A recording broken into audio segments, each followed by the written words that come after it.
Good morning students, मैं जयपुर से doctor Tripti Vijayvargiya SSN Subodh PG autonomous college से आपका अपने यूट्यूब चैनल पर वेलकम करती हूँ। उम्मीद करती हूँ कि आप लोगों को मेरे वीडियोस पसंद आ रहे हैं और समझ आ रहे हैं। आपने मेरे चैनल को सब्सक्राइब कर दिया है, नहीं किया है तो अब कर दीजिए। And thanks for keep watching my videos regularly. अब जैसा कि अपन ट्रेड यूनियन एक्ट 1926 को पढ़ रहे हैं, मैं आज आपको चैप्टर नंबर 4 और चैप्टर नंबर 5 को समझा रही हूँ। 28 सेक्शन तक हम कवर कर चुके हैं, जो कि चैप्टर 3 तक थे। आज चैप्टर 4 और 5 को कवर करेंगे और टोटल सेक्शन इसके 33 हैं। तो क्या कहता है चैप्टर 4 जिसमें 2 सेक्शन है, और क्या कहता है चैप्टर 5 जिसमें 3 सेक्शन है। चलिए शुरू करते हैं आज की क्लास को।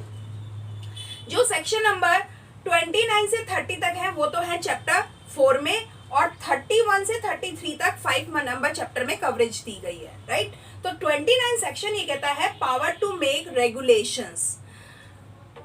ट्रेड यूनियंस में रेगुलेशंस को बनाने की पावर है, उसके बारे में जो प्रोविजन दिया गया है वो सेक्शन नंबर 29 में दिया गया है। और इसमें ये कहा गया है कि जो भी रेगुलेशन बनाने हैं उसे एक कॉमन इंटरेस्ट को ध्यान में रखते हुए और लगभग सभी प्रोसीजर को ध्यान में रखते हुए रेगुलेशंस बना लेने चाहिए। जैसे किस मैनर में ट्रेड यूनियन बनाई जाएगी, किस मैनर में वो रजिस्टर्ड होगी, उसमें कितनी फीस पेबल होगी रजिस्ट्रेशन के टाइम पे, रजिस्ट्रेशन का ट्रांसफरेबल कैसे होगा, हेड ऑफिस उसका कहाँ होगा, अगर एक हेड ऑफिस जो एक स्टेट में है अगर उसका हेड ऑफिस ट्रांसफर होता है किसी दूसरे स्टेट में तो उसका प्रोसीजर क्या होगा, किस तरीके से पर्सन की क्वालिफिकेशन क्या होगी, उनका रजिस्ट्रेशन अकाउंट्स किस तरीके से मेंटेन किया जाएगा, उन अकाउंट्स का ऑडिटिंग कैसे किया जाएगा। इसके अलावा और भी कोई ऐसी बात जो कि उचित लगती हो रेगुलेशन के लिए, उन सबको सेक्शन नंबर 29 में कवर किया गया है। और सारे रेगुलेशंस बनाने की जो पावर है वो 29 को दी गई है, राइट। अब आते हैं सेक्शन नंबर 30 पे। वो कहता है पब्लिकेशन ऑफ रेगुलेशन।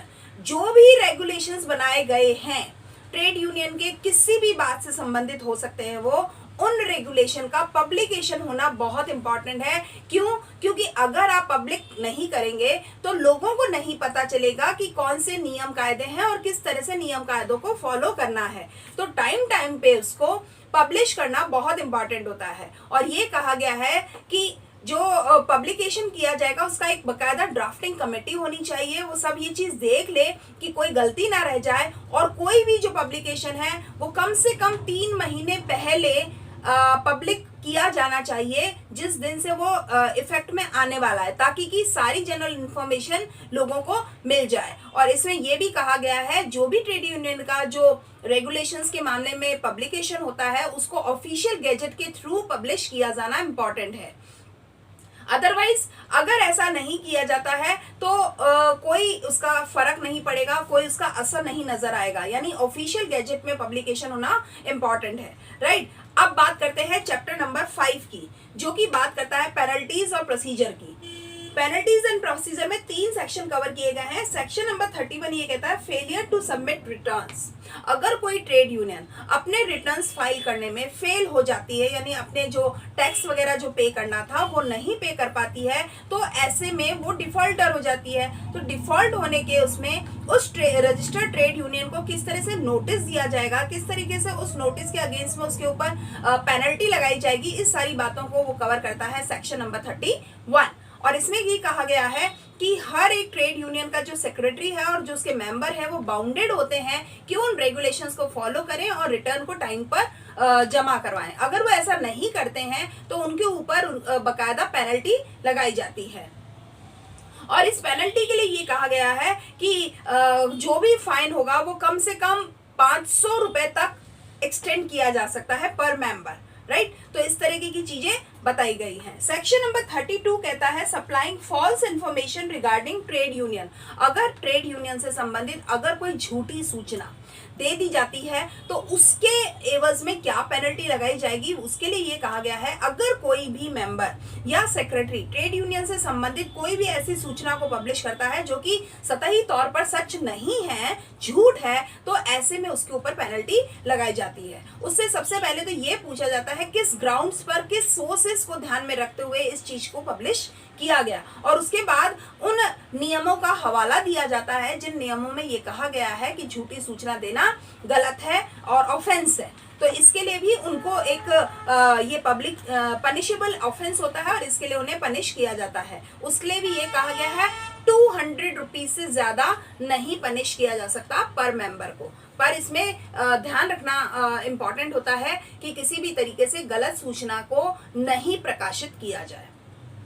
अब आते हैं हम कॉग्निजेंस ऑफ ऑफेंस की बात करते हैं, यानी अपराध का संज्ञान। वो ये कहता है कि कोई भी जो कोर्ट होती है, मजिस्ट्रेट जो होता है, वो जब भी कोई ट्रेड यूनियन में कोई अपराध किया जाता है तो उसको वो उसका इरादा जानना चाहती है, वो क्यों ऐसा किया गया। और उसमें प्रेसिडेंसी मजिस्ट्रेट जो होता है वो इस चीज के बारे में पूरी इंक्वायरी करवाते हैं कि कोई ऑफेंस क्यों किया गया है।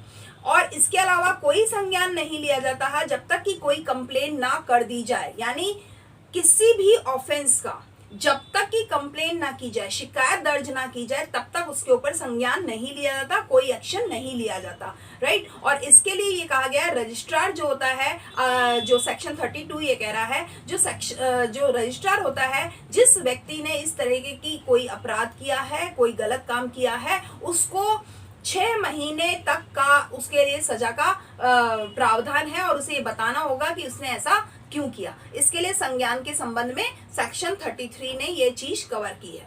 तो इस तरीके से हमने अपनी क्लासेस को वीडियोस के जरिए पूरे ट्रेड यूनियन एक्ट को 33 सेक्शंस को चैप्टर 5 तक को हमने अपना कवर कर लिया है। आपने देखा होगा मैंने लेबर लेजिस्लेशन में आपको फैक्ट्री एक्ट पूरा कवर करवा दिया, आपको जिसमें 120 सेक्शंस थे, 11 चैप्टर्स थे।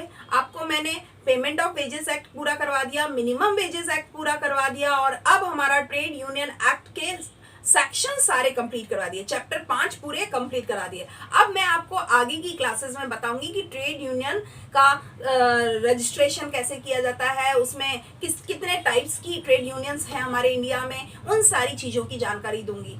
उम्मीद कर रही हूँ आपको मेरी क्लासेस जो वीडियोस के जरिए मैं आपको दे रही हूँ वो पसंद आ रही हैं, समझ आ रही है। आप इन क्लासेस को शेयर और लाइक करना मत भूलिएगा। Thank you for keep watching my videos regularly.